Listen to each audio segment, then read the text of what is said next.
కొద్దిగా ఆలస్యమైనా పర్వాలేదు. మన కుటుంబ సభ్యులందరూ ఎదురు చూస్తున్న పూజా విధానం ఈరోజు మీ అందరికీ షేర్ చేయబోతున్నానండి. మార్గశిర మాసంలో రెండవ లక్ష్మీవార పూజా విధానం నేను ఇంట్లో ఏ విధంగా పూజ చేసుకున్నాను అనే విషయాన్ని ఈరోజు వీడియోలో పెడుతున్నాను. ఎందుకింత ఆలస్యమైంది అనే కారణం చెబుతూ ఈరోజు మీకు మార్గశిర మాసం రెండవ లక్ష్మీవార పూజా విధానం గురించి షేర్ చేయబోతున్నాను. ఇక్కడ మీరు చూస్తున్నారు కదండి, స్వామివారి నామాన్ని పోలినట్టుగా ఎంత అందంగా మాలని అత్తయ్య గారు చక్కగా కట్టారు. అలాగే పెరట్లో పూసినటువంటి తెల్లని చామంతులతో స్వామి అమ్మవార్లకి చక్కటి అలంకరణ, అలాగే స్వామివారికి అచ్చం నామంలా కనిపిస్తున్నటువంటి ఈ చామంతుల మాల చాలా అందంగా ఉంది కదూ. అందరికీ నమస్కారం అండి. అందరూ ఎలా ఉన్నారు? బాగున్నారా? నేను బాగున్నాను. మీరు ఇంకా బాగుండాలని మనస్ఫూర్తిగా కోరుకుంటున్నాను. ముందుగా కుటుంబ సభ్యులందరికీ మార్గశిర మాసం రెండవ లక్ష్మీవార పూజా విధానం శుభాకాంక్షలు. మార్గశిర మాసం, ధనుర్మాసం ఇలా పూజలతో మనకి ఈ మాసం అంతా కూడా చాలా విశేషంగా నడుస్తూ ఉంది. మీలో ఎంతమంది ధనుర్మాసంలో గీతల ముగ్గుని ఇంటి ముందు వేస్తున్నారన్న విషయాన్ని కింద కామెంట్ సెక్షన్లో సరదాగా కామెంట్ చేయండి. నేను బుధవారం నాడు ఇల్లంతా కూడా శుభ్రం చేసుకుంటున్నాను.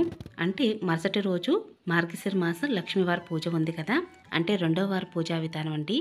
ఐశ్వర్యాన్ని ప్రసాదించే 5 లక్ష్మీవారాల పూజా వ్రతాన్ని నేను కూడా ఆచరిస్తున్నాను. నేను లాస్ట్ ఇయర్ కూడా మార్గశిర మాసం లక్ష్మీ పూజను నేను చేశానండి. ఇప్పుడు నాకు 2వ సంవత్సరం. ఇలా నేను 2వ సంవత్సరం కూడా పూజను కంటిన్యూ చేస్తున్నాను అంటే అమ్మవారి యొక్క అపారమైన కరుణా కటాక్ష వీక్షణాలు మా కుటుంబం మీద ఉన్నాయని నేను నమ్ముతూ అమ్మవారి పూజను లాస్ట్ ఇయర్ కూడా చక్కగా భక్తి శ్రద్ధలతో ఆచరించాను. మరలా ఈ సంవత్సరం కూడా అమ్మవారి పూజ చేసుకుంటా నమస్కారం చేసుకుంటున్నాను. మీలో ఒక సందేహం అయితే రావచ్చు, ఇదేంటండి మార్గశిర మాసం ఒక సంవత్సరం పూజను మొదలు పెట్టుకుంటే ప్రతి సంవత్సరం కూడా పూజ చేయాలా అని. అలా ఏమీ లేదండి. ఒక సంవత్సరం పూజ చేస్తే ప్రతి సంవత్సరం పూజ చేయాలని ఏమీ లేదు. కాకపోతే నేను లాస్ట్ ఇయర్ పూజ చేసినప్పుడు నాకు చాలా మంచి రిజల్ట్స్, అంటే నాకు ఇల్లంతా కూడా ప్రశాంతంగా ఉండడం, ఎప్పుడు కూడా ఇంట్లో ఏ లోటు లేకుండా, అంటే ధనానికి ధాన్యానికి లోటు లేకుండా ఉండడం, ఇవన్నీ కూడా నేను చూశాను. ఇదంతా కూడా అమ్మవారి యొక్క కరుణా కటాక్ష వీక్షణాలే అని నేను నమ్మాను. అందుకే మీ అందరూ కూడా ఎప్పుడూ పూజా విధానం చెప్తూ ఉంటాను. నమ్మి పూజించే ప్రతి భక్తుని యొక్క కోరికలు భగవంతుడు తప్పకుండా నెరవేరుస్తారని. అంతేగాని పూజ చేశాము మాకేం జరగలేదు, ఎంత కష్టపడి పూజ చేస్తున్నా సరే మాకు ఎటువంటి కూడా ఒక సమస్య కూడా తీరలేదు అని బాధపడుతున్న ప్రతి ఒక్కరికి కూడా నేను చెప్పేది ఒకటేనండి, మనం నమ్మి పూజించాలి. అంతేగాని మనకు భగవంతుడు అలా చేయలేదు ఇలా చేయలేదని ఎదురు ప్రశ్న అయితే వేయకూడదు కదా. కాబట్టి మీరు కావాలనే పూజ చేస్తున్నాం కాబట్టి అమ్మవారి యొక్క కరుణా కటాక్షణాలు మీ మీద మీ కుటుంబం మీద ఉండాలి అంటే మీరు కూడా భక్తి శ్రద్ధలతో అమ్మవారిని నమ్మి పూజించండి. మార్గశిర మాసం అంటే అమ్మవారికి చాలా ప్రీతికరమైన మాసం. అలాగే నేను ఇంటి ముందు వేసే ముగ్గులన్నీ కూడా మీ అందరికీ కూడా చాలా బాగా నచ్చుతున్నాయి. నేను ఇలా ఇంటి ముందు పేడ అల్లికి ముగ్గులు వేసే లోపు అత్తయ్య గారి ఇంట్లో పోహా తయారు చేశారండి. ఈవినింగ్ స్నాక్గా ఉంటుంది కదా అని చెప్పి. ఇప్పుడేమో చలికాలం, బయట చల్లగా ఉంటుంది. మాకు అందులోని పొలాల మధ్యలో ఉండే ఇల్లు కాబట్టి ఇంకా చల్లగా ఉంటుందండి. అత్తయ్య గారు చక్కగా పుల్లగా పోహా చేశారు. మీలో ఎంతమందికి పోహా అంటే ఇష్టం అనే విషయాన్ని కూడా కింద కామెంట్ సెక్షన్లో కామెంట్ చేయండి. ఇంకా పోహా తినేసిన తర్వాత ఇక ఇంటి సింహద్వారం ముందుగా నీట్గా కడిగాను కదా, పసుపు రాసి బొట్లు పెట్టి ముగ్గులు పెట్టి, అలాగే అమ్మవారి పాదాలను కూడా వేస్తున్నానండి. నేను ముందు రోజు రాత్రే ఈ విధంగా అమ్మవారి పాదాలను కూడా వేస్తున్నాను. మార్గశిర మాస పూజా వ్రతాన్ని ఎవరైతే ఆచరిస్తున్నారో వారు తప్పకుండా ఇంటి సింహద్వారం ఎదురుగా అమ్మవారి పాదాలను తప్పనిసరిగా వేయాలి. కాబట్టి అమ్మవారి మన ఇంట అడుగుపెట్టి ఇంట్లో స్థిర నివాసం ఏర్పరచుకుని ఉండాలి అంటే ఇలా అమ్మవారి పాదాలను ఇంటి ముందు వేయాలని చెప్పి మన పెద్దవాళ్ళు చెప్తూ ఉంటారండి. అలాగే ఇంటి సింహద్వారాన్ని కూడా చక్కగా అలంకరణ చేసుకున్నాను. ఇక్కడ చూస్తున్నారు కదా, రాతిగర్మ సెట్ను కూడా చక్కగా అలంకరణ చేసుకున్నాను. ఇక మరుసటి వారం కూడా అంటే శనివారం రోజున కూడా ముక్కోటి ఏకాదశి ఉంది కదా, అందుకే శంకుచక్ర నామాలతో ఈసారి రాతిగౌరం సెట్ని అయితే చక్కటి అలంకరణ చేశాను. ఇక అలా ఇక్కడ మీరు చూస్తుంది ఉదయం వేళ నేను 5 గంటలకి లేచానండి. స్నానం అది చేసి ఇల్లు వాకిలన్నీ శుభ్రం చేసుకున్నాను. ఇక టీవీ పెట్టానండి. శ్రీ శోభకృతనామ సంవత్సరం దక్షిణాయనం హేమంత ఋతువు శుక్లపక్షంలో ఈరోజు మార్గశిర మాసం 2వ లక్ష్మీవారం. అయితే తిథి నక్షత్రం ఇవన్నీ కూడా చెప్తూ ఉన్నారు. నేను ఒక పక్క టీవీ ఆన్ చేసి మరో పక్కేమో ఇంటి సింహద్వారం దగ్గర తెల్లవారక ముందే దీపం అయితే వెలిగించవలసి ఉంటుంది.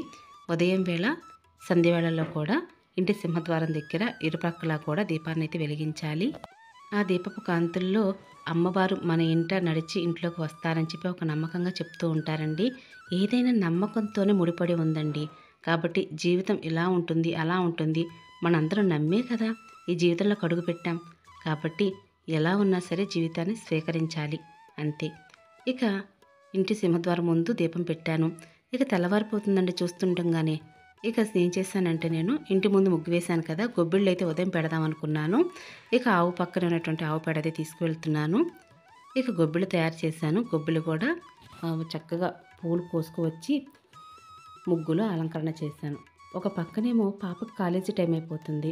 ఒక పక్క వంట చేస్తూ మరో పక్క పూజకి సంబంధించిన పనులన్నీ కూడా చేసుకుంటున్నాను. పాప 7 గంటలకు కాలేజీకి వెళ్ళిపోతుందండి. ఇక ఆ తర్వాత అయితే పూజనైతే మొదలు పెట్టుకుంటాను.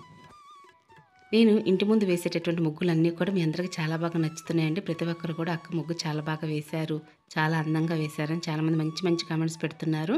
ప్రతి ఒక్కరికి కూడా థ్యాంక్ యూ సో మచ్ అండి. అందరికీ ఇలా పేడాలకి ముగ్గు వేయడం అయితే వెసులుబాటుగా ఉండకపోవచ్చు. కాబట్టి ఉన్నంతలోనే చక్కగా అందరూ కూడా ఈ ధనుర్మాసంలో గీతల ముగ్గులు వేస్తూ ఉంటారు కదా, పండగ ముందుకు కూడా ఇలా ముగ్గులవి చాలామంది పెద్ద పెద్ద ముగ్గులు చుక్కల ముగ్గులు వేస్తూ ఉంటారు. ఇక ఇక్కడ మీరు చూస్తున్నారు కదండి, పెరట్లో పూసినటువంటి చామంతులు చక్కగా దగదగా మెరిసిపోతున్నాయి. ఇక వీటన్నిటిని కోసేద్దామని ఫిక్స్ అయ్యానండి. ఎందుకంటే స్వామి అమ్మవారికి అలంకరణ చేయాలి కదా. ఈ పువ్వు అయితే నన్నే చూసి నవ్వుతుందేమో అన్నట్లుగా అనిపించింది. అందుకే పెద్దగా కనిపించిన పువ్వునైతే ముందుగా కోసేసాను. బుట్టలో అన్ని పువ్వులున్నా ఆ పువ్వు ఒక్కటే సపరేట్గా కనిపిస్తుందండి. ముందు రోజే తులసమ్మవారిని కూడా చక్కగా అలంకరణ చేశాను. పక్కనే ముగ్గు, ఆ పక్క ముగ్గులో గొబ్బిళ్ళు చాలా అందంగా కనిపిస్తుంది కదూ. అంతేనండి, ఉన్నంతలోనే చక్కగా అందంగా అలంకరణ చేసుకోవటమే. మరి మీ అందరికి కూడా నేను ఎందుకు పూజా విధానం కొంచెం ఆలస్యంగా వీడియో పెడుతున్నాను విషయం చెప్తాను. మరి ఎందుకు అనగా మనకి గురువారం మార్గశిర 2వ లక్ష్మీవారం, ఆ తర్వాత శుక్రవారం, ఆ తర్వాత వేళ ముక్కోటి ఏకాదశి. కాబట్టి ముక్కోటి ఏకాదశి సందర్భంగా పెట్టవలసిన వీడియోస్ వల్ల ఈ పూజా విధానం అంటే మార్గశిర మాసం 2వ లక్ష్మీవారం పూజా విధానం షేర్ చేయడం కొద్దిగా ఆలస్యమైందండి. ఏం చేస్తామండి. కాబట్టి మీకు ముక్కోటి ఏకాదశి పూజకు సంబంధించిన వీడియోస్ పెట్టడం కూడా ముఖ్యమే కదా. ఒక పక్కన పూజకి ఏర్పాట్లు చేస్తుంటే మరో పక్క భక్తి టీవీలో అత్తయ్య గారు మార్గశిర మాసంలో కనక మహాలక్ష్మి అమ్మవారికి అభిషేకం చేస్తున్నది భక్తి టీవీలో లైవ్ వస్తుందండి. చాలా అందంగా కనిపిస్తున్నారు అమ్మవారు. అందరూ కూడా చక్కగా ఆవు పాలతోటి పంచామృతాలతో అభిషేకం చేస్తున్నారు. నిండుగా పసుపు రాసి కుంకుమ బొట్లతో అలంకరణ చేస్తున్నారు. ఈ మార్గశిర మాసంలో వైజాగ్ వాస్తవ్యులు మాత్రం కనక మహాలక్ష్మి అమ్మవారిని చక్కగా పూజలు చేస్తూ ఉంటారండి. మిగతా ప్రాంతంలో ఉన్నవారు మాత్రం లక్ష్మీదేవి అమ్మవారికి పూజలు చేస్తూ ఉంటాము. ఇక అత్తయ్య గారు అయితే చామంతులతో స్వామివారికి మాల కడుతున్నారు. మరోపక్క పూజా సామాగ్రి అంతా ముందు రోజే సిద్ధం చేసుకున్నాను. వాటన్నిటిని కూడా నా చిన్న పూజా గదిలో ఇంత చక్కగా అలంకరణ చేసుకున్నాను. కామాక్షి దీపం, అలాగే కనక మహాలక్ష్మి అమ్మవారి యొక్క చిత్రపటం, పెరట్లో పూచిన ఎర్ర మందార పువ్వులు, అలాగే గోధుమ రంగులో ఉన్న మందార పువ్వులు ఇవన్నీ కూడా కోసుకువచ్చానండి. అదేవిధంగా జలదీపాన్ని కూడా ఏర్పాటు చేశాను. జలదీపంతో 2వ లక్ష్మీవారి పూజా విధానము అమ్మవారికి చాలా ఇష్టం అండి. జలదీపం అన్నా, క్షీరదీపం అన్నా, పంచగవ్య దీపం, ఆవునేతి దీపం లక్ష్మీదేవి అమ్మవారికి చాలా ప్రీతికరం. అలాగే స్వామివారికి కూడా నువ్వుల నూనెతో దీపారాధన చేస్తే చాలా ఇష్టము. లేదా కొబ్బరి నూనెతో అయినా సరే దీపారాధన చేయవచ్చు. కనక మహాలక్ష్మి అమ్మవారి యొక్క చిత్రపటం కూడా ఒక తమలపాకు మీద బియ్యం పోసి అమ్మవారి పటాన్ని పెట్టుకున్నాను. అలాగే లక్ష్మీదేవి అమ్మవారికి కూడా చక్కటి అలంకరణ. ఇక అంతలో అత్తయ్య గారు చామంతి పూలతో స్వామివారికి ఈ విధంగా అయితే మాలను కట్టారండి. ఎంత అందంగా ఉందో. మీలో ఎంతమందికి ఈ చామంతుల మాల నచ్చింది అనే విషయం కూడా కింద కామెంట్ సెక్షన్లో కామెంట్ చేయండి.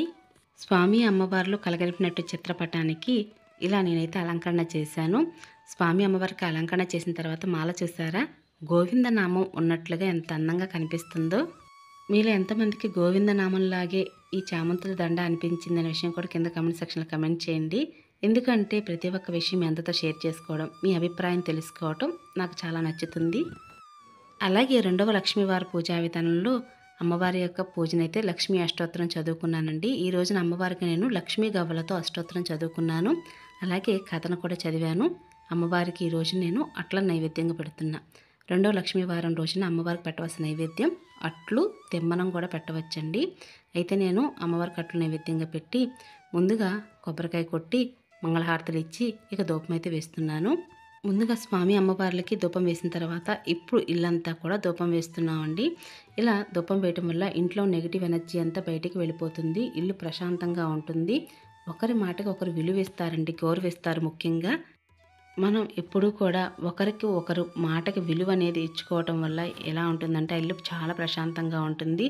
అంటే విలువ అంటే దాని అర్థం ఒకరికి ఒకరు మాట వినడం అన్నమాట.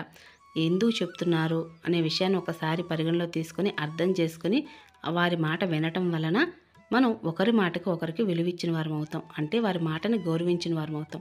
ఎప్పుడైతే మనం ఒకరికి ఒకరు విలువించుకుంటున్నామో లేదా గౌరవించుకుంటున్నామో ఆ ఇల్లు ప్రశాంతంగా ఉంటుంది. ఇక అలా ఇంటి సింహద్వారానికి కూడా నేను ధూపం వేస్తున్నానండి. కాసేపు ధూపం అది ఇంట్లోకి వెళ్ళేలా చూసుకొని తలుపులు అవి వేశాను. అమ్మవారు ఇంట్లో ఉన్నారని నమ్ముతున్నాను కాబట్టి అమ్మవారు నైవేద్యం తినాలి కదా, అందుకని బయట కూర్చున్నాం కాసేపు. ఇక ఇంట్లోకి వచ్చిన తర్వాత ఆ ఇల్లు చాలా ప్రశాంతంగా అనిపిస్తుందండి. కాబట్టి స్వామి అమ్మవారితో కలిసి ఒక సెల్ఫీ దిగుదాం అనుకుంటున్నాను. చాలా కష్టపడ్డాను కానీ మా పూజా గది కొంచెం ఎత్తులో ఉండడం వలన నాకైతే ఫోటో దిగడం కుదరటం లేదు. ఉదయం అయితే ఇలా పూజ చేసుకున్నానండి. సాయంత్రం వేళ ఇప్పుడైతే 5:30 సమయం అవుతుంది. 5:30 సమయానికి నేను పంచగవ్య దీపాన్ని అయితే ఈ రోజున సింహద్వారం దగ్గర వెలిగించాను. అలాగే ఇంట్లో కూడా పూజ అయితే చేసేసుకున్నానండి. పూజ చేసిన తర్వాత వీడియో తీస్తున్నాను. ఇలా ఉదయం సాయంత్రం వేళల్లో మార్గశిర మాసంలో అమ్మవారు ఇంట్లోకి వచ్చే వేళ అంటే తొలి సంధ్య మలి సంధ్యల్లో కూడా దీపం అయితే పెట్టవలసి ఉంటుంది. నేను మార్గశిర మాసంలో 2వ లక్ష్మీవారి పూజా విధానం ఇలా చేసుకున్నానండి. మీ అందరికీ నచ్చిందని అనుకుంటున్నాను. నచ్చిందా? నచ్చినట్లయితే మీ ఫ్రెండ్స్కి రిలేటివ్స్కి ఫార్వర్డ్ చేయండి. అలాగే లైక్ చేసి షేర్ చేసి కామెంట్ ఇవ్వండి. మరొక మంచి పూజా విధానంతో మళ్ళీ కలుసుకుంటాను. ఇక అప్పటి వరకు నమస్కారం అండి.